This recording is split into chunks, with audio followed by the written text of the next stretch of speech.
friends, welcome to From-myStudio. In this video, I'm going to show you how to remove the black cover and start using the Arches watercolor block. The Arches watercolor paper is the best paper available in the market as it holds lots of water. It is available in multiple ranges right from 2300 to 7000 rupees in various sizes and different varieties. If you're new to watercolors and you want to know any other alternative materials with good quality and cheap price, please check on the link above.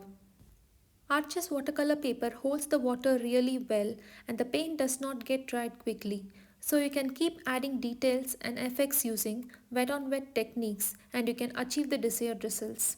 The advantage of using a block is that since it's attached on all sides, it cannot bend and all the water transitions will happen smoothly.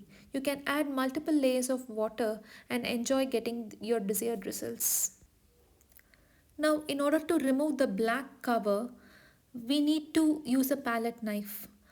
By removing the black cover, you can start using the block. Can you see a small gap in between the layers? See, I'll show you now. You just insert a palette knife below the black cover. You can see a gap.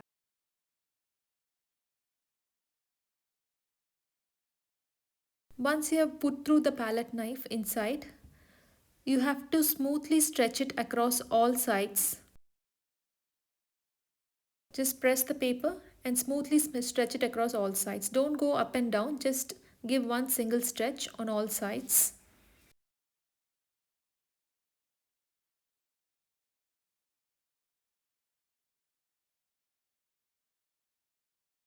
There you go.